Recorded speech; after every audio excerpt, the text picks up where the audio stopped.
പോണ്ടിച്ചേരിയിൽ ഒരു 3 ദിവസം കൊണ്ട് കവർ ചെയ്യാൻ പറ്റിയിട്ടുള്ള കുറച്ച് കിടിലൻ സ്പോട്ടുകൾ ഏതൊക്കെയാന്നുള്ളത് ഞാൻ പറഞ്ഞുതരാം. യൂണിയൻ ടെറിട്ടറിയുടെ അണ്ടറിൽ വരുന്ന ഒരു കുഞ്ഞു പ്ലേസ് ആണ് പോണ്ടിച്ചേരി. ഇത് കവർ ചെയ്യാൻ ആക്ച്വലി 3 ദിവസം ഒന്നും വേണ്ട, 2 ദിവസം കൊണ്ട് തന്നെ നമുക്ക് നല്ല സൂപ്പർ ആയിട്ട് തന്നെ ഇവിടെ കവർ ചെയ്ത് പോകാവുന്നതാണ്. ബീച്ച് ലവേഴ്സിനൊക്കെ എന്തായാലും ഇഷ്ടപ്പെടുന്ന ഒരു ലൊക്കേഷൻ ആണ് പോണ്ടിച്ചേരി. ബിക്കോസ് ഈ ഒരു ലൊക്കേഷൻ കംപ്ലീറ്റ്ലി സറൗണ്ട് ആയിരിക്കുന്നത് ബീച്ചസ് ആണ്. ഞങ്ങൾ സ്റ്റേ ആക്കിയ റൂമിന്റെ തൊട്ട് പുറകിലായിട്ടായിരുന്നു Serenity Beach. So first day ഞങ്ങൾ പോയത് സെറനിറ്റി ബീച്ചിലേക്കായിരുന്നു. സെക്കൻഡ് ഡേയിലെ ഞങ്ങളുടെ ഫസ്റ്റ് ലൊക്കേഷൻ ആയിരുന്നു ഫ്രഞ്ച് കോളനി. ഫ്രഞ്ച് കോളനിയാണ് പോണ്ടിച്ചേരിയുടെ തന്നെ ഹൈലൈറ്റ് പാർട്ട്. ഫ്രഞ്ച് കോളനി ഒരു മസ്റ്റ് വിസിറ്റ് പാർട്ടും ആണ്. ഇവിടെ വന്നവരാരും ഫ്രഞ്ച് കോളനി കാണാതെ പോകത്തില്ല. ഇൻ കേസ് ഇനി അങ്ങനെ പോവുകയാണെങ്കിൽ അത് നിങ്ങൾക്ക് വലിയൊരു നഷ്ടമായിരിക്കും. ഇതിനൊക്കെ പുറമെ ഫ്രഞ്ച് ഡിസൈൻസിലുള്ള മൾട്ടി ക്യൂസിൻ റെസ്റ്റോറൻറ്റ്സും ഫ്രഞ്ച് കോളനിക്ക് പുറത്ത് കാണാവുന്നതാണ്. സെക്കൻഡ് ഡേയിലെ ഞങ്ങളുടെ സെക്കൻഡ് ലൊക്കേഷൻ ആയിരുന്നു റോക്ക് ബീച്ച്. ഇത് ഫ്രഞ്ച് കോളനിക്ക് പുറത്തായിട്ടാണ് വരുന്നത്. ഫ്രഞ്ച് കോളനി പോലെ തന്നെ മസ്റ്റ് വിസിറ്റ് ആയിട്ടുള്ള ഒരു പ്ലേസ് തന്നെയാണ് റോക്ക് ബീച്ച്. 10-20 വർഷം മുന്നേ മലയാളത്തിൽ ഒരു മൂവി റോക്ക് ബീച്ച് വെച്ചിട്ട് ഷൂട്ട് ചെയ്തിട്ടുണ്ടായിരുന്നു. അതിനുശേഷമാണ് മലയാളികളൊക്കെ കുറച്ചുകൂടെ പോണ്ടിച്ചേരി അറിയാൻ തുടങ്ങിയത്. സോ ആ മൂവി ഏതാണെന്ന് അറിയുന്ന ഒരു കമന്റ് ബോക്സിൽ ഒന്ന് പറയണേ. റോക്ക് ബീച്ചിൽ നിന്ന് പിന്നെ ഞങ്ങൾ നേരെ പോയത് ഓറോബിന്ദോ ആശ്രമത്തിലോട്ടാണ്.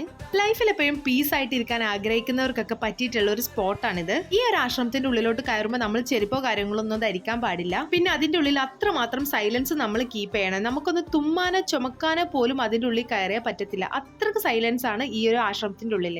അവിടെ നിന്ന് ഞങ്ങൾ നേരെ പോയത് പിന്നെ ഭാരതി പാർക്കിലോട്ടായിരുന്നു. ഇത്രയും നേരം ഓരോ സ്പോട്ടും കവർ ചെയ്തതിന്റെ ഒക്കെ ടയർഡ്നെസ് ഞങ്ങൾ മാറ്റിയത് അവിടെ ഇരുന്നിട്ടാണ്. പാർക്കിൽ ഞങ്ങൾ കുറച്ച് നേരം സംസാരിച്ചും കളിച്ചും ചിരിച്ചൊക്കെ ഇരുന്നായിരുന്നു. പിന്നെ അവിടുന്ന് ഞങ്ങൾ നേരെ പോയത് പ്രൊമനേഡ് ബീച്ചിലേക്കായിരുന്നു. റിൻഷി ഒരു ബീച്ച് പേഴ്സൺ ആണ്. പിന്നെ കുറെ നേരം ഞങ്ങൾ അവിടെ സ്പെൻഡ് ആക്കിയതിന് ശേഷം അടുത്ത ലൊക്കേഷനിലോട്ട് പോകാന്ന് വിചാരിച്ചു. ഞങ്ങൾ നെക്സ്റ്റ് സ്പോട്ട് പിടിക്കാനായിട്ട് പ്രൊമനേഡ് ബീച്ചിന്റെ തൊട്ടപ്പുറത്തുള്ള പിങ്ക് ചർച്ചിലോട്ട് പോയി. അങ്ങനെ സക്സസ്ഫുള്ളി ഞങ്ങൾ രണ്ടാമത്തെ ദിവസവും അവിടെ കംപ്ലീറ്റ് ആക്കി. അങ്ങനെ ഞങ്ങളുടെ തേർഡ് ഡേ തുടങ്ങിയത് ഈ കാണുന്ന ലൊക്കേഷനിൽ വെച്ചാണ്. ഇത് മാംഗ്രോവ് ഫോറസ്റ്റിലോട്ടുള്ള ഒരു എൻട്രി. മാംഗ്രോവ് ഫോറസ്റ്റ് കടന്നിട്ട് നമുക്ക് നേരെ PS2 മൂവി ലൊക്കേഷൻ ആയിട്ടുള്ള അരികമേഡിലോട്ട് പോകണം. സോ ഞങ്ങൾ സേഫ്റ്റി പ്രിക്കോഷൻസ് ഒക്കെ എടുത്തിട്ട് നേരെ ബോട്ട് റൈഡ് തുടങ്ങി. ഏറ്റവും ഹൈലൈറ്റിംഗും ഏറ്റവും എൻജോയ് ചെയ്തിട്ടുള്ള ഒരു പാർട്ടായിരുന്നു ഈ ഒരു ബോട്ട് റൈഡ് എന്ന് പറയുന്നത്. പിന്നെ കാണാനും അത്ര മനോഹരമായിട്ടുള്ള കാഴ്ചകളായിരുന്നു ആ മാംഗ്രോവ് ഫോറസ്റ്റിൽ ഉണ്ടായിരുന്നത്. അരികമേഡ് എന്ന് പറയുന്നത് ആൻഷ്യന്റ് ഇൻഡോ റോമൻ പോർട്ട് ആയിരുന്നു. പണ്ട് കാലങ്ങളിൽ റോമൻസ് ട്രേഡിങ്ങിനായിട്ട് മെയിൻ ആയിട്ട് യൂസ് ആക്കിയിരുന്ന ഒരു പോർട്ട് കൂടിയായിരുന്നു ഇത്. അവിടുന്ന് പിന്നെ ഞങ്ങൾ കുറച്ച് ഫോട്ടോസും വീഡിയോസും ഒക്കെ എടുത്തതിന് ശേഷം നേരെ റിട്ടേൺ വന്നു. അതിനുശേഷം ഞങ്ങൾ സ്പെൻഡ് ആക്കാൻ വേണ്ടിയിട്ട് പോയിട്ടുള്ളത് ഈ ഒരു മൾട്ടി ക്യൂസിൻ റെസ്റ്റോറന്റിലായിരുന്നു. ഇതിന്റെ വീഡിയോ ഞാൻ ഓൾറെഡി അപ്ലോഡ് ചെയ്തിട്ടുണ്ട്. അപ്പോൾ അതെല്ലാവരും പോയി കാണണം.